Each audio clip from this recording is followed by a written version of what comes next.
Look, this phobia, I've never heard of it. Hybristophilia.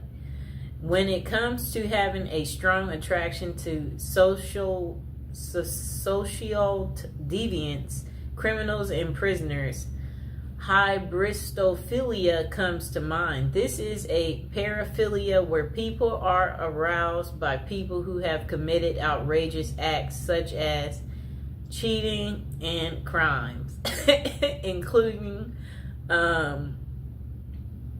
the R word and people who are murderers. The thing that makes this so interesting is that it is different for everyone. Some are more passive about it while others are aggressive. Okay, so it says passive hybristophilia. This is when someone is drawn to criminals but they do not act on it or try to assist them in any way. They may show passion through being an advocate for the prisoners or simply enjoy movies such as OITNB and Prison Break on a deeper level. Whatever that means. I guess that just means you like watching shows that are very criminal. So I guess I can give an example of someone drawn to a criminal.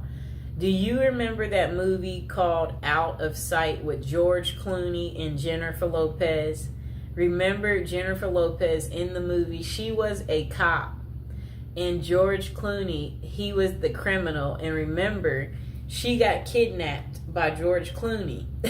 They created a romantic movie out of this situation. And J-Lo, she, had no man in her love life. Very good looking woman, And then here is this criminal that kidnaps you, and he's very handsome, okay? And you're just like, I'm finally getting some type of cool excitement, and you're like, look at this criminal.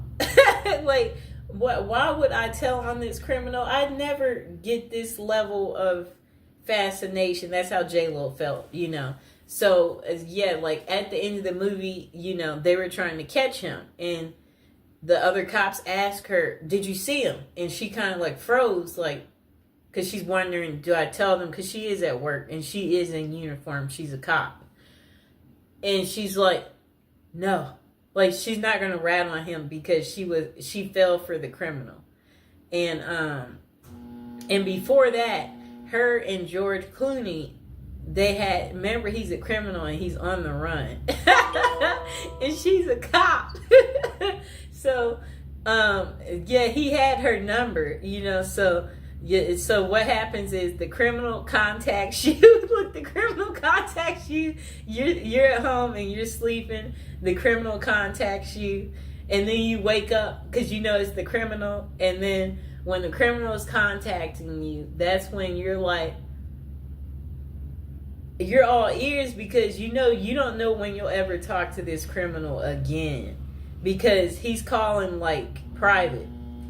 And you're enjoying this because you're like, where are you? I haven't heard from you in a while. I'm surprised to hear from you. That's what happened to her. He randomly calls, but she can't call him back because I understand this clearly, especially when you don't want to get caught in some type of way where I'm like, you know what? I want to be friends with that person, but they know this and that, so that could be bad, where you just you have to think about certain things where you're like, it might not be the best to that's kind of what the criminal was feeling because he knows at the end of the day she's a cop and it's her job to bust people like him and put them behind bars.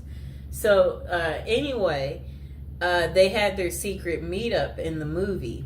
And their secret meetup, where they went out to dinner. They both was just, it was a night to just enjoy one another, talk to each other, clarify, yes, so why haven't I heard from you? And then he's like, well, blah, blah, blah, blah, blah. And then they had their one night of passion. It was an unforgettable, I guess, moment. That was her one night of fun, and then that was pretty much the end of it. And then she didn't hear from him anymore. Like, it's like it was a really, really good movie. Probably one of her best movies. Okay. So look, back to aggressive. The next one's called aggressive hybristophilia. This is where trouble can arise. These are men and women who proactively help the criminal they are attracted to. This means they could lure victims in, cover for criminals, bury bodies, and other severe acts. Bonnie and Clyde are the perfect example of this type. I'm trying to think, do I know of one like this? Where men and women help the criminal they're attracted to. This means they could lure victims in, cover for criminals, bury. Okay, I'm trying to think. That one I can't think of. It's not a fast one that just comes to me. Okay, so why do so many prisoners / criminals in relationships? The answer is quite simple. It is a mixture of hybristophilia, the desire for excitement from their mundane lives, the long distance passion, and the fantasy of it all makes people drawn to that lifestyle. In fact, there are over 40 different websites that cater to prisoner dating, such as meetinmate.com. And then potential consequences. Though it would be nice to have a happy ending every time, there are significant consequences from dating a known criminal. For example, a book called Dream Lovers: Women Who Marry Men Behind Bars. Jacqueline Wilcox Bailey talks about a real-life incident. Two sisters walked out of their long-term, boring relationships to get with prisoners. When those men were released, one of the sisters was murdered, and the other was beaten and tortured, which sent her supposedly posed lover back to jail. I think they mean prison. With this as a possibility, always be aware of the dangers you could be subjecting yourself. If you decide to follow that journey, with that being a solid case, does that mean that all prison love is fake and they are nothing but predators? Then they said myth. There is no such thing as true love in prisoners.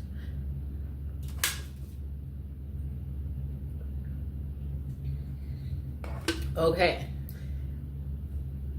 so they said there are some genuine and sincere relationships, but there are also tons of scams as well. How do you know the difference? If you are reading a letter from someone behind bars and they ask for money in any way, it is likely a scam. Do not fall for it. They could either be reaching out to women and men for financial gain, attention with the media, or to gain supporters, just like Ted Bundy, Richard Ramirez, and Scott Peterson did. I know what all of them look like. That's how infamous they are. For the record, serial killers such as those noted above are less often associated with scams and writing letters. You may think that they are great at manipulating, but that is not the case with them. They get away so well with murders and crimes because they are bold, always act like they have nothing to lose, and never overthink what they are doing. With an IQ of below average, more love letters come from non-serial killers who are much smarter and think things through better. Okay, overall, use your best judgment. These people will not always con you. They may be truly into letter writing for human connection. That's kind of funny because like they crave the connection, so that they're writing the letter because, you know, there are many people in jail who do not have family or friends to reach out to.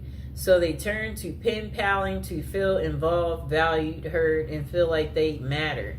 Though it may not always be about love, it can still be about companionship and support and worth volunteering to help people such as them feel cared about.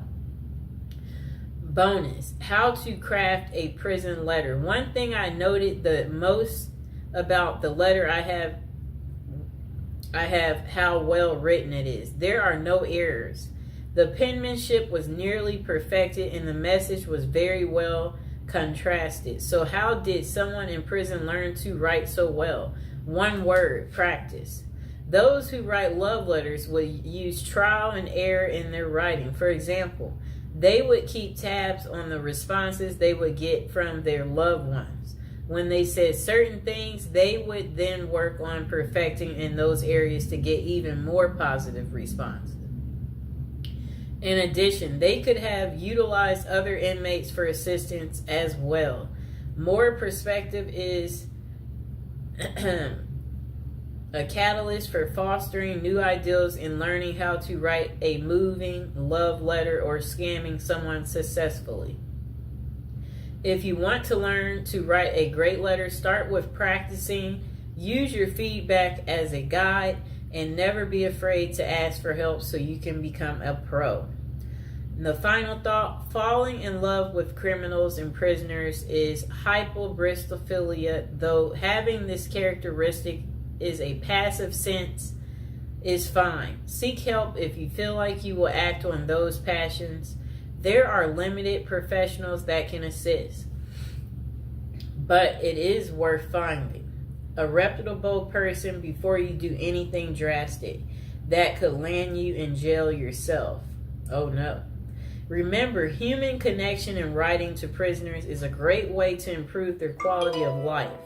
If you are talking to someone who has no one else on their side, keep being a hero to them. But always know the signs and be mindful if they are trying to scam you or not. The last thing you want to do is fall in love with someone behind bars only to find out they were using you for personal gain. At the last word from us, we don't know everything, but we do have an opinion on everything. Oh boy. That was quite interesting, right? Oh boy. That's what I have to say about that.